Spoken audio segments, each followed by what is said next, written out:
वलालिहि वसहाबी अजमाइन अम्मा बाद औज़ु बिल्लाहि मिनश शैतानिर रजीम बिस्मिल्लाहिर रहमानिर रहीम रब्बि इश्रह ली सदरी वयस्सिर ली अमरी वहलुल उक़दतम मिन लिसानी यफ़क़हू क़ौली सुब्हानक ला इल्म लना इल्ला मा अल्लमतना इन्नका अंतल अलीमुल हकीम रब्बि ज़िदनी इल्मन नाफ़िया रब्बि हब ली हुक्मा। Respected Madam Mamdouha Majid Sahiba, convener of this wonderful and historic meet, respected Dr. Asma Zahra Sahiba, All India convener of the All India Muslim Personal Law Board Women's Wing and the executive member of the All India Muslim Personal Law Board, members and leaders of various states of India belonging to the All India Muslim Personal Law Board and different NGOs sitting on the stage, sitting in front of me, आप लोग सबको दिली मुबारक देते हुए सलाम पेश करती हूँ। अस्सलामु अलैकुम रहमतुल्लाहि वबरकातुहू। हमारे मद्रासी उर्दू को थोड़ा है ना माजरत चाहती हूँ और माफ़ी चाहती हूँ, but I want to convey the message. तो फसी उर्दू तो नहीं आता मद्रासियों को, मद्रासियों करते हैं मगर मेरे को नहीं आता, तो अगर कुछ कमो पेशी है, गलतियाँ हैं तो अल्लाह के लिए माफ़ कर लो। आज जो यहाँ पे हम लोग जमा हुए हैं, ला इलाहा इल्लल्लाह मुहम्मद रसूलुल्लाह, जो अल्लाह की मोहब्बत करने वाले हैं, अल्लाह के रसूल को मोहब्बत करने वाले हैं और अल्लाह के दीन के लिए जान देने वाले हैं।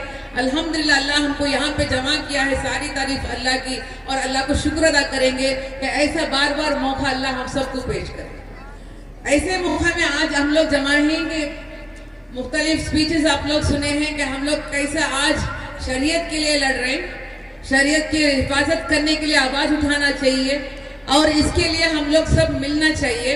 इसको पहली बात जो है मैं शुक्र अदा करना चाहती हूँ हमारे प्राइम मिनिस्टर ऑफ इंडिया को, मिस्टर मोदी जी को, जो हमारे सबको यहाँ पे जमा होने के लिए एक मौका हमको बना के दे दिए। अल्लाह आपको आबाद रखे और आपको ईमान की दौलत दे दे, क्योंकि आज राजस्थान से आ रहे हैं, भोपाल से आ रहे हैं, कर्नाटक बेंगलुरु से आ रहे हैं, भटकल से आ रहे हैं, सुभान अल्लाह, मद्रास से मैं आ रही हूँ, केरला से आके हैं, अब वेस्ट बंगाल से आके हैं, सुभान अल्लाह। ऐसा मौका मैं सोच को देखे तो भी नहीं आता। तो प्राइम मिनिस्टर साहब आपको बहुत शुक्र अदा करते हैं, मगर ये नहीं समझो कि आपको शुक्र अदा करने से आपसे है ना हम लोग एकदम खुश हैं, बल्कि ये नहीं समझो सिर्फ इंडिया के मुस्लिम खवातीन नहीं, इंडिया के पूरे लोग आपसे नाखुश हैं। जो आप जो स्कीम्स ला दिया है, जो डिमोनेटाइजेशन स्कीम है, जो आपका जो ये फालतू फेंकू बात है, बस वक्त का ही तकाजा है। आप लोग देखते रहो, आप लोग देखते रहो। अल्लाह के राह में देर है, अंधेर नहीं है। अल्लाह हमको नहीं, पूरी इंडिया को इंसाफ दिला के देगा। ये जो बिल इंट्रोड्यूस किए हैं मेरे बहन सुमैया नौमानी बहुत अच्छी बात करे हैं, क्योंकि हम लोग को है ना गुमराह कर दिए हैं ट्रिपल तलाक बिल के नाम से। मेरे बहनों और माया, ट्रिपल तलाक बिल नहीं है, मुस्लिम वुमेन बिल है, ब्रैकेट में प्रोटेक्शन ऑफ मैरिज 2017 बिल है। ये बिल के लिहाजा ये लोग क्या इंट्रोड्यूस कर रहे हैं कि जो मुसलमान मर्द जो है उसके औरत को सलासा तलाक देगा तो उसको जो है कॉग्निजेबल नॉन बेलेबल 3 साल जेल में डाल देंगे। ये फर्स्ट पॉइंट है। आपको एजुकेट करने के लिए मैं इसके बारे में बोलती हूँ, आप गौर से सुनिए। फर्स्ट पॉइंट ये है cognizable non bailable 3 years imprisonment. माना क्या है, कोई सुन लिया एक घर से कोई आवाज आ रहा है, वो तलाक का आवाज भी है या पिक्चर का गाना है या नाच सुन रहा है मालूम नहीं, बस वो जाके पुलिस स्टेशन में बोल दिया मैं इस घर से गुजर रहा था, वहां का घर का मर्द जो है उसकी औरत को देख के तलाक बोल दिया, तो कोई विटनेस जरूरत नहीं है उसके लिए, है ना, और साथ कोई जरूरत नहीं है, सिर्फ कोई थर्ड पर्सन, उसको बोलते हैं कॉग्निजेबल। कोई तीसरा आदमी जाके कंप्लेंट कर सकता है, पुलिस स्टेशन में फौरन एफआईआर दर्ज कर सकते हैं और उसको मैजिस्ट्रेट के सामने प्रेजेंट करके उसको 3 साल नॉन बेलेबल डाल देंगे। दूसरी पॉइंट जो है इस बिल का इंपॉर्टेंट पॉइंट, 3 साल मर्द चल जाएगा जेल को, उन्हें कहते जेल में बैठ जाओ, बीवी को मेंटेनेंस पेनाल्टी देगा। अरे जरा सोच को देखो भाई, जेल में बैठने वाला फतरान तोड़ेगा, क्या कमाएगा, उन्हें बीवी और बच्चों को क्या मेंटेनेंस देगा। तीसरा पॉइंट जो है माइनर चिल्ड्रन, उस खातून का है, वो माँ का जिम्मेदारी में माइनर चिल्ड्रन रहेंगे और जो जेल में बैठ के फतरान तोड़ता ना, उन्हें बच्चों को भी है ना मेंटेनेंस के लिए देना। जरा सोच के देखियो 21वीं सदी में हम लोग ही, पूरे इंडिया रॉकेट्स, पूरे वर्ल्ड रॉकेट स्पीड में जा रहा है, कल ने परसों आप 10 कंट्री के लीडर्स को बिठा के आप रिपब्लिक डे मना के हैं, इतनी बेवकूफी का एक बिल आप पेश कर रहे हैं पार्लियामेंट में। अगर कोई नॉर्मल आदमी भी सुनेगा तो कॉमन सेंस वाला भी बोलेगा, थूकेगा आपके ऊपर थूकेगा कि क्या बिल है भाई ये। अब digital India, super power India, India leading the world कहते हैं ना, कि आपको कॉमन सेंस नहीं है। एक आदमी को जाके जेल में डाल के उसकी बीवी और बच्चे को क्या कमा के देगा। आपकी तारीफ करते थे, अगर आप सही भी हमारे दोस्त होते, सही भी हमारे रहनुमा होते, सही भी हमको प्रोटेक्ट करने के लिए आपके दिल में अगर थोड़ी सी भी अगर नीयत है, तो पहली बात आप क्या करेंगे, ज़किया एहसान जाफरी, जो गुजरात एहसान जाफरी पार्लियामेंटेरियन, जो दिन दिवाली अब जला के खत्ल कर दिए, आज भी चढ़ चढ़ के उतर रहे हैं हर जजमेंट के लिए, इंसाफ के लिए। अगर उनको इंसाफ दिला के रहेंगे तो आपके लिए हमारी वोट है। आपके बारे में हमारे दिल में थोड़ा सा भी अच्छा ख्याल पैदा होता, अगर आप गुजरात में दिन दिवाली से छोटे छोटे बच्चियों से और जो अमल से थे, मायाओं से लेते हुए जला के डाले, आप चीफ मिनिस्टर से बैठे थे उधर पे। अगर आप गुजरात के उस खवातीन के लिए इंसाफ दिलाते तो आपके बारे में हम अच्छी बात कहते। आपको उन लोग है ना नजर पे नहीं आते। यूनाइटेड नेशंस का रिपोर्ट है, दुनिया में सबसे ज्यादा half widows affected living and depression are the women living in Kashmir, the Muslim women in Kashmir.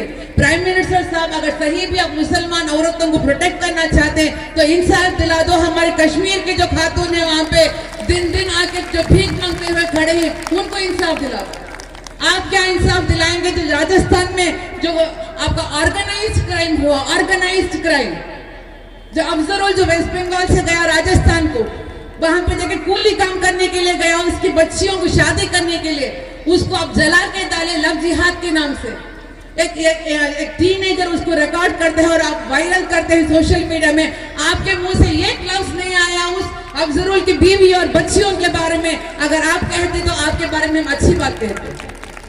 ये क्या प्रोटेक्ट करेंगे हमको? हमारे लिए अल्लाह और अल्लाह के रसूल हमारे लिए काफी है। कोई मोड़ी या केडी हमारे लिए जरूरत नहीं है आगे हमको प्रोटेक्ट करने के लिए। हम इज्जत करते हैं आपके, क्योंकि आप प्राइम मिनिस्टर ऑफ इंडिया हैं। हम इज्जत करते हैं कॉन्स्टिट्यूशन ऑफ इंडिया को, हम इज्जत करते हैं जुडिशरी ऑफ इंडिया को, और हम तवक्कल रखते हैं हमारे रब्बुल आलमीन अल्लाह सुब्हान व तआला को। आपकी कोई जरूरत नहीं है हमको। आप है ना हमको फेंको बातें करके हमको घुमा फिराएंगे तो आप समझते हैं कि हम बेवकूफ हैं। ये पहन लिए तो क्या हम आपका अलग होके रहते हैं? बेशक हम अलग होते रहते हैं, हम पर्दा में रहते हैं, मगर ये पर्दा हमारे जिस्म की है और हमारे ब्यूटी के लिए है, हमारे दिमाग के लिए अल्लाह पर्दा नहीं डाल दिया है। हम सोच सकते हैं, हम समझ सकते हैं। अगर कोई हमको उल्लू बनाता समझता तो वही सबसे बड़ा उल्लू का पट्टा है, वही सबसे बड़ा बेवकूफ है। आप सोचते हैं कि हम खामोश हमारे निकाब पहन के मुंह मूछ लेंगे बोल के, अगर हम खोलेंगे तो हमारे सामने आप खड़ भी नहीं सकते। प्राइम मिनिस्टर साहब, यहाँ से इस मिली ग्राउंड के यहाँ से है ना, यहाँ पे अल्हम्दुलिल्लाह हजारों औरतें जमा हुए हैं। ममता बाजी को मैं सलाम करती हूँ और आपको मुबारकबाद देती हूँ। हमारे all India Muslim personal law board के जानिब से अल्हम्दुलिल्लाह अल्लाह हमारे शरीयत को प्रोटेक्ट करने के लिए हमको हिम्मत दिया है, हमको ताकत दिया है, और हम हमें हरगिज नहीं छोड़ेंगे किसी की दाखिलात के लिए, चाहे वो आज प्राइम मिनिस्टर मोदी हो या कल कोई भी हो, मेक्स नो डिफरेंस। आएंगे और जाएंगे, मगर कायम रहने वाला है अल्लाह सुब्हानहू व तआला और उसके दीन। और उसके लिए आज सिर्फ जमा हुए हैं, आज सिर्फ प्लकार्ड पकड़ रहे हैं। अगर जरूरत है तो हम जान भी दे देंगे अल्लाह के दीन के लिए। वो बात बोलने के लिए हम लोग यहाँ पे जमा हुए मेरी प्यारी बहनों, तो आप लोग समझ जाइए। नारे तकबीर, नारे तकबीर, नारे तकबीर। सारी तारीफ अल्लाह की है, अल्हम्दुलिल्लाह। ये सिर्फ एक शुरुआत है, याद रखिए, ये सिर्फ एक शुरुआत है। हम देखेंगे ऐसे जिहाद, हम देखेंगे ऐसे जंग, मगर हम लोग डरेंगे नहीं, क्योंकि हमारे साथ अल्लाह और अल्लाह के रसूल है। हम आवाज उठाएंगे अल्लाह के लिए, हम जिएंगे अल्लाह के लिए और मरेंगे अल्लाह के लिए। ये कोई बिल और बिल उठा के कचरे में फेंको प्राइम मिनिस्टर जी, ये होना तो आप पार्लियामेंट में पास कर लेंगे, मगर हम है ना इसको हमारे पैर के नीचे का धूल भी नहीं समझते हैं, क्योंकि हमारे लिए शरीयत काफी है, हमारे शरीयत में हमारे लिए प्रोटेक्शन है। तो अल्हम्दुलिल्लाह ये बात कहते हुए मैं खत्म करती हूँ। मेरे पूरे जो स्टूडेंट्स हैं, यंगस्टर्स हैं, जिसके पास तो डिजिटल इंडिया का कनेक्शन है, आप ये बात फैलाएंगे सोशल मीडिया में, आप ये जंग लड़ेंगे, अल्हम्दुलिल्लाह आप ये बात फैलाएंगे पूरे पार्लियामेंटेरियंस को। All India Muslim personal law board की तरफ से भी हम लोग मैसेज दिए हैं। आप पूरे पार्लियामेंटेरियंस को लिखो, प्राइम मिनिस्टर को लिखो और प्रेसिडेंट को लिखो, हमारा जंग तो चलता रहेगा अल्हम्दुलिल्लाह। जब तक जान बाकी है हम शरीयत के लिए लड़ेंगे, शरीयत के लिए जिएंगे और शरीयत के लिए ही मरेंगे। सारी तारीफ अल्लाह की है। जज़ाकल्लाहु खैर व आखिर दावाना अनिल आलमीन।